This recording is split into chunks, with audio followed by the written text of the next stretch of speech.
As we discussed in Chapter 1, sustainable selling is more than just a strategy. It's a mindset, a commitment to building relationships that stand the test of time.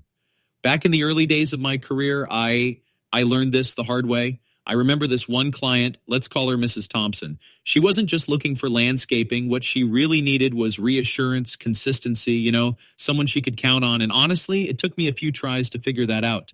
So what turned it around? Did you nail it with some kind of wow moment? Not exactly. Actually, it was way simpler. I started with something really basic. Regular follow-ups. After I finished her project, I made a point to send her a handwritten thank you note. Then 2 months later, I called to check if everything was still looking good and offered some seasonal tips for upkeep. Small things, but genuine effort. See, that's what gets me. It's not rocket science, right? Just showing you actually care. Exactly. And you won't believe what happened next. Over time, Mrs. Thompson started referring me to her friends, her family, even her neighborhood association. Those small follow-ups turned one project into a string of opportunities, all because I invested in the relationship instead of treating it like a transaction. Man, that's wild. And it makes sense now. It's like you were planting seeds, right? You weren't just trying to make a quick sale. You were laying the groundwork for what could grow later. Perfect analogy, Jake. But it's not just about follow-ups. You've also got to show gratitude consistently. Think about sending a quick message, delivering on time, or even just saying thank you during a conversation. It's simple stuff, but it builds trust. Right, and trust isn't something you can fake. Clients know when you're just going through the motions and when you're actually invested. I think a lot of us get too caught up in the grind to really take those moments. Exactly. Sustainable selling works because it focuses on the big picture. You're not thinking about the next quarter's numbers. You're shaping relationships that carry through downturns, just like what we did after 9/11. People stopped buying. They were uncertain about the world. We doubled down on staying connected with clients, serving them, and honestly, it was those relationships that kept the business alive when the phone stopped ringing. That's some serious perspective, like crisis-proofing your business, right? You keep people close and they'll stick around when everything else goes sideways. Exactly. And all it takes is proactive habits. Things like scheduled check-ins or even an offhand text to remind clients you're there for them. It creates this rhythm, Yeah, like you're showing them they're more than just an invoice or a project. They're part of something bigger. Right? And when these habits become second nature, you're not just building a client base, you're creating advocates. And that, my friend, is how businesses thrive in the long run. It's like we talked about. Building those proactive habits lays the foundation. When you take it a step further and adopt the client for life mindset, it fundamentally shifts how you operate, You're no longer chasing after the next big client or deal. Instead, you invest in the relationships you already have, nurturing them for the long haul. Makes sense. It's like, why go digging for gold when you've already got a treasure chest sitting in your backyard, right? Exactly. And when you look at the client journey from the first time they hear about your business to when they're referring you to others, every interaction is an opportunity to either build trust or break it. Understanding that journey is key. Yeah, like knowing where those critical touch points are. I've got to share this. It cracked me up, but it stuck with me. So last year I had this client who called us for just a small patio project. Nothing crazy, right? Right, so what happened? Well, during the first consultation, I noticed their dog kept sneaking onto the patio, just lounging around where we were talking. I made this goofy little sketch of a mini dog lounge area, totally off the cuff, and showed it to them. They laughed and thought it was great. But here's the thing, Mike. They added it to their project. And guess who they called for their backyard renovation 3 months later? That's brilliant, Jake. You took a small observation and turned it into an opportunity to connect. Clients remember those moments. You're showing them that you see them, not just the job at hand. That kind of engagement, that's how loyalty starts. Totally. And now that I think about it, those little extras are what recession-proof your business, right? Even if the phone isn't ringing off the hook, you've got those relationships holding steady. Exactly. Relationships are your safety net in tough times. After tough downturns like 9/11, it was staying close to our clients that kept the doors open. We leaned on trust we'd built, and honestly, it worked. That kind of connection keeps your pipeline flowing, even when you're not getting new leads through marketing. Man, I'd take that over chasing random marketing leads any day. Like, why bother with cold calls when you've got a whole field of diamonds just waiting to be discovered?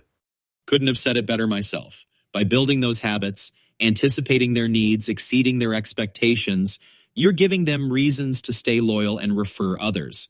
You're not just planting seeds, you're cultivating something that grows. And that ripple effect, it's transformational. It drives referrals like no other. Referrals are the holy grail of sustainable selling. When you give clients an exceptional experience, they naturally want to share it. You become, in a way, part of their story. And let me tell you, I've seen referrals drive growth faster than any ad campaign ever could. Yeah, because people trust what their friends and family say way more than some pushy marketing pitch, right? I mean, think about it. If my buddy says, hey, these guys did great work on my patio, I'm calling that crew, no question. Spot on, Jake. It's trust that makes referrals so powerful. And here's the thing. A happy client doesn't just walk up and shout your name from the rooftops. You've got to nurture that relationship, show gratitude, and actually deliver above and beyond consistently. You have to be remarkable. Get it? Able to be remarked about. When you become remarkable, clients become your advocates. Okay, but let's be real here. What about adding value beyond just your own service, like teaming up with other folks in the game, plumbers, electricians, stuff like that? Exactly. Strategic alliances are a game changer. Back when I was starting out, I partnered with a local pool builder. Anytime I had a client looking to revamp their backyard, I'd recommend them. In return, they'd send clients my way when they needed landscaping done.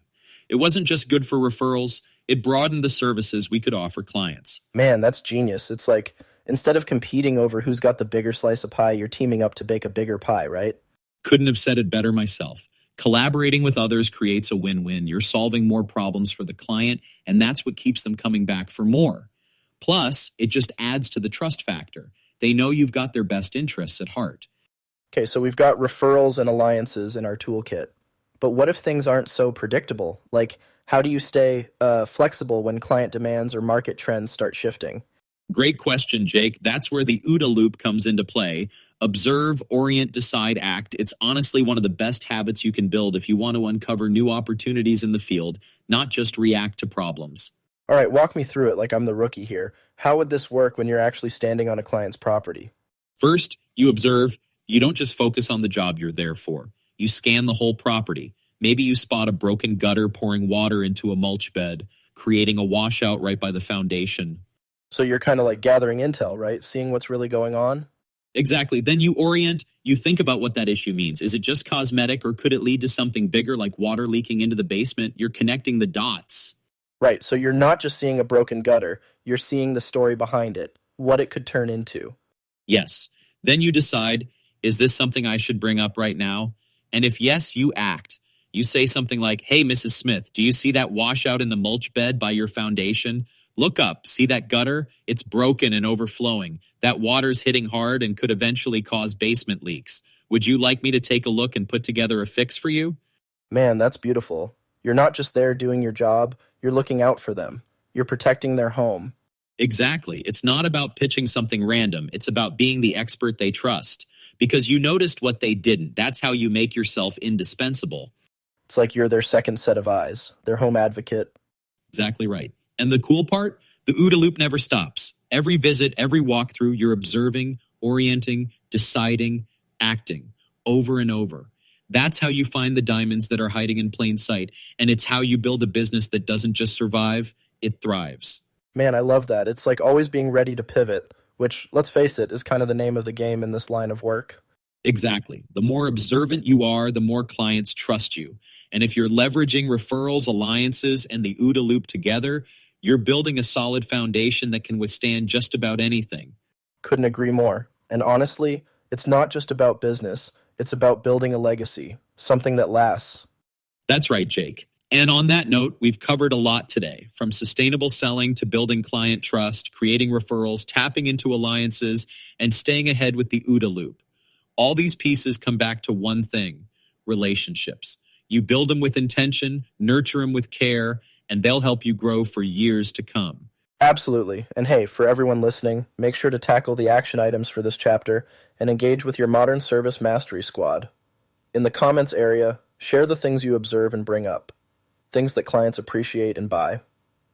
Here's one to try. Ask in your next client property visit, what does this place look like at night? You might uncover lighting opportunities, and more.